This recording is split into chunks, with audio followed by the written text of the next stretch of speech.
Friends, Madhupriya here from nature at home. Last video में मैंने बताया था कि किचन वेस्ट से कंपोस्ट कैसे बनाना चाहिए।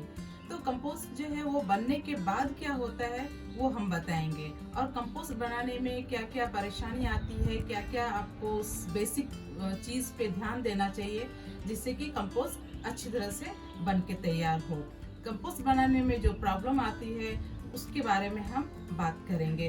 तो जो हमारे पास कंपोस्ट बन के तैयार है वो इस ढंग से दिखता है। ये कंपोस्ट को जो है बनने के बाद जो है आप उसको शेड में जो है 2 दिन तक उसको सुखा लीजिए। धूप में मत सुखाइए, शेड में इसको सुखा लीजिए। जब ये सूख जाए तब उसको जो है इसको छान लीजिए। इसको जब छानेंगे तो इस ढंग से जो है आपके पास फाइन कंपोस्ट बन के तैयार हो जाएगा। अब इसको इसकी जो महक होती है वो बिल्कुल अर्दन स्मेल होती है। इसमें किसी भी तरह का स्मेल नहीं होगा। तो इसको आप किसी भी प्लांट्स में मिक्स करके, जिस समय मिक्स बनाते हैं उस समय मिला करके डाल सकते हैं, या बाद में भी आप इसको डाल सकते हैं। तो इस रंग से जो है बन के तैयार हो जाएगा। तो कंपोस्ट बनाने के समय जो है हमें सिर्फ 5 बातों का ध्यान देना पड़ेगा।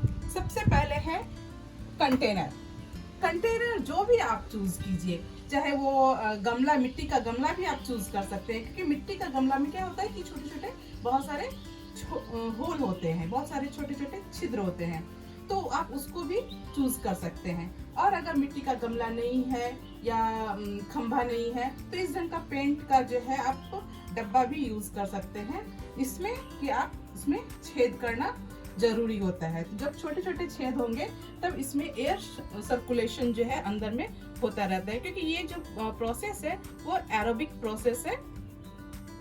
इसमें माइक्रोब्स को जो है ऑक्सीजन की जरूरत पड़ती है, इसलिए जो है कंटेनर में होल होना जरूरी है। अगर कंटेनर में होल नहीं होगा तो कंपोस्ट जो है वो सड़ेगी और उसमें स्मेल आएगा।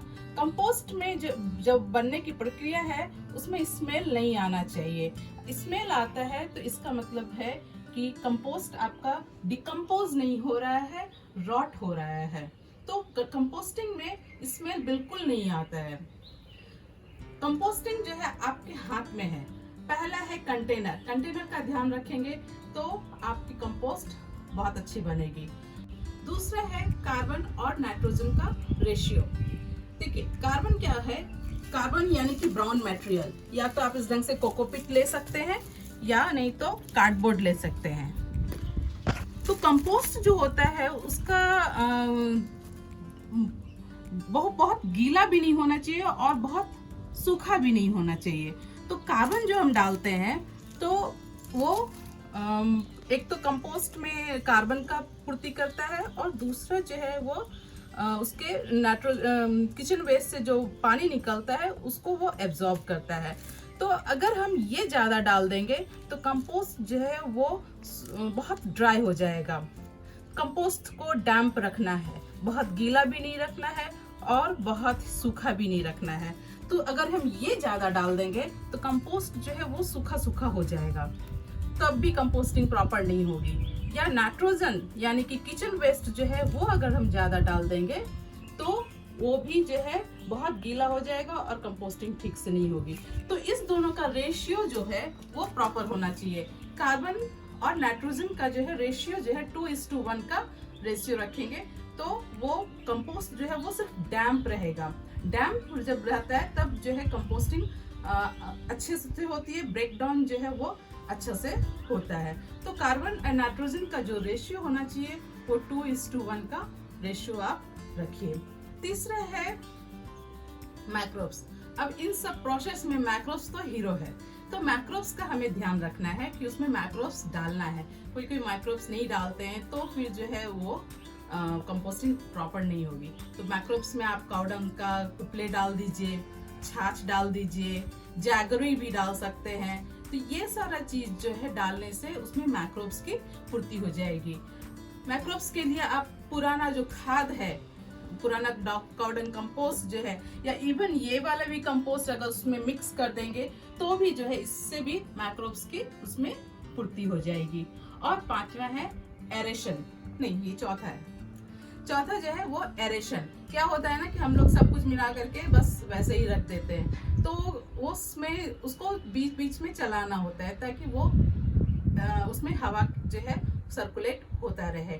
तो उसको हमको 2 दिन में जो है उसको मिक्स करना होता है, जिससे कि उसमें हवा जो है अच्छी ढंग से मिलता रहे माइक्रोब्स को। तो ये एरोबिक प्रोसेस है। और पांचवा जो है उसको हमें ऐसे जगह पे रखना चाहिए जहाँ पर धूप नहीं आती हो और पानी नहीं आती हो। तो ये पांचवा चीज जो है हमें ध्यान रखना होगा कि उसको शेड में रखना है, उसको धूप में भी नहीं रखना और जो है बहुत ही पानी वाली जगह में भी नहीं रखना है, बारिश में भी नहीं रखना है। देखिए इसको जो है इस ढंग से लेकर के आप डाल सकते हैं।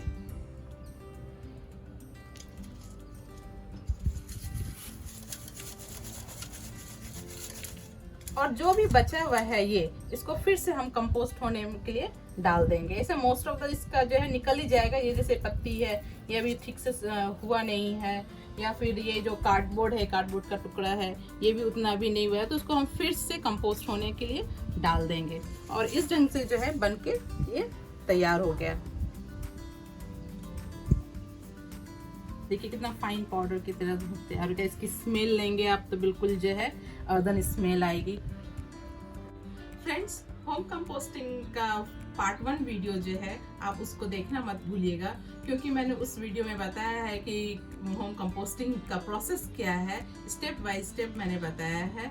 होम कंपोस्टिंग बहुत ज़रूरी है ताकि हमारे घर से जो किचन वेस्ट निकलते हैं, करीब 60% किचन वेस्ट होता है हमारे वेस्ट में, तो वो हमारा वेस्ट जो है वो लैंडफिल में नहीं जाए और हमारे इन्वायरमेंट को खराब ना करे।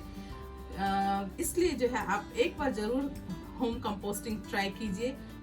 सो फ्रेंड्स, होप आपको ये कंपोस्टिंग प्रोसेस पूरी तरह समझ में आ गया होगा। इस वीडियो को लाइक कीजिए, चैनल को सब्सक्राइब कीजिए, और यदि कोई क्वेश्चंस हो, मैंने वैसे सारा कवर करने का कोशिश किया है, लेकिन फिर भी अगर कोई क्वेश्चंस हो तो आप कमेंट बॉक्स में कमेंट करके पूछ सकते हैं। आप हमें इंस्टाग्राम पे भी फॉलो कर सकते हैं। Thank you, bye bye, happy composting.